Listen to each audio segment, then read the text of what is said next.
Hello,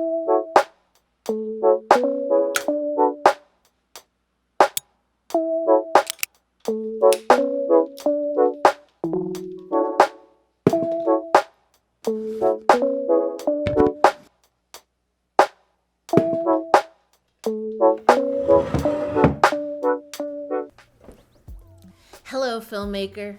Welcome back. If you're new, hi. I'm Monica Bryant, and this channel is a living document of my journey as a filmmaker.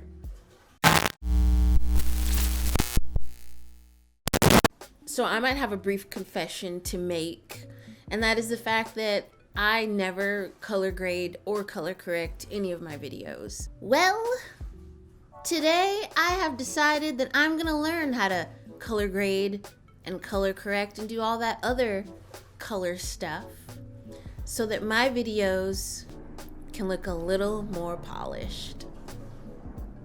Let's get started. The first thing I had to do was figure out what is the difference between color grading and color correction. Turns out color correction is just fixing colors in post, things like skin tone, or if you're outside, making sure the plants look vibrant or whatever. Color grading is more about the aesthetic. That's more where you manipulate colors for a style choice. That sort of thing you have to think about before you even turn the camera on.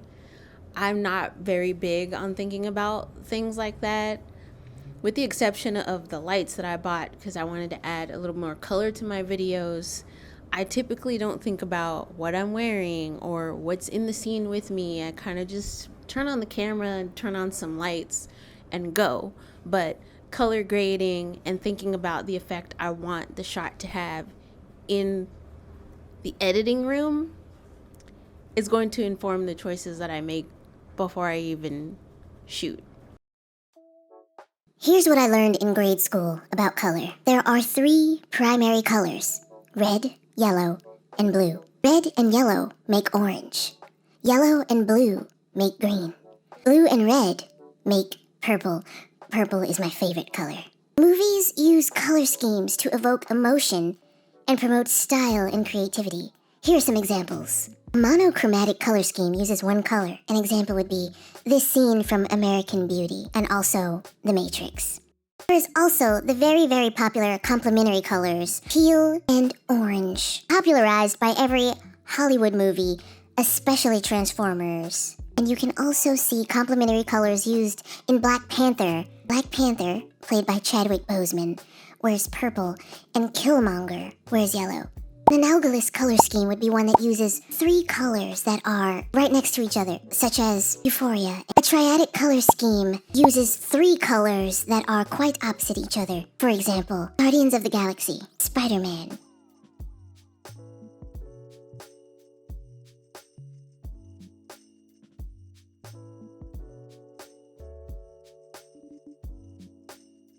The next thing I learned, the camera settings that I use when I'm shooting. Turns out, I thought I was shooting in manual this whole time. Manual focus, manual aperture, manual shutter speed. And I was. Manual ISO, all that. I was doing that. But it turns out my camera has settings where I can shoot in neutral.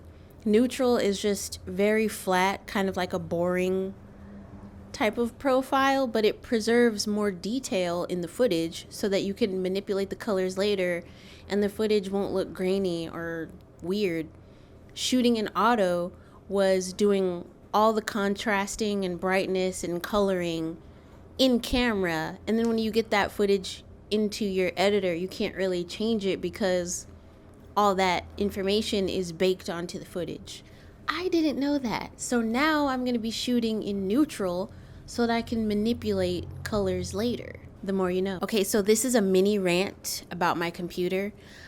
My computer is 10 years old, and because it's 10 years old, it's not very fast. So whenever I'm trying to manipulate color and do things in Premiere, it slows it down a lot, and I have to kind of render as I go so that I can even see what it is that I've done. I make one tiny little change on the brightness or the contrast, or I try to manipulate the scopes, and it just moves at a snail pace because I do need a new computer.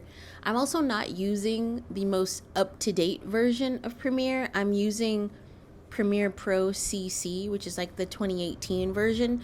There's a Premiere 2020 version that I can't even use because my computer can't handle it. Here's some footage of some plants just outside my window, and I manipulated the contrast and brightness after shooting in a flat profile, and I have a side-by-side before and after.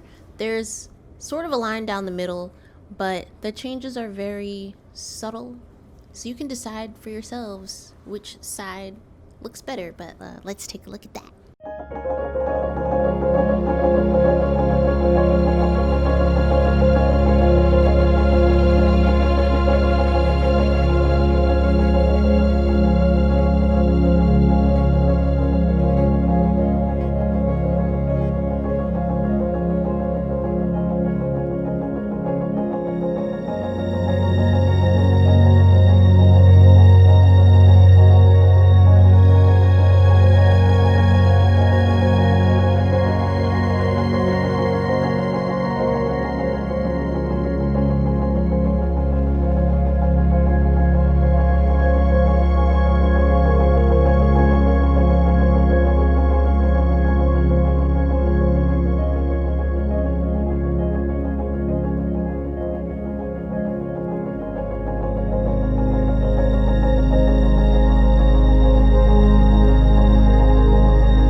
So what I've learned so far, doing this deep dive into color grading and color correcting, I have learned how to manipulate my footage, not just in the editing room, but in the camera itself. I'm really glad that I looked this up because I had no idea that you could shoot in like a flat profile. Like maybe I knew subconsciously, but to actually get in there and do it, it's like it's a game changer. It's a game changer. So I definitely feel like I'm going to try and incorporate that moving forward as much as my computer can handle it. But I hope you enjoyed this little foray into color grading and color correcting with me. That's all for now, and I'll see you in the next one. Bye!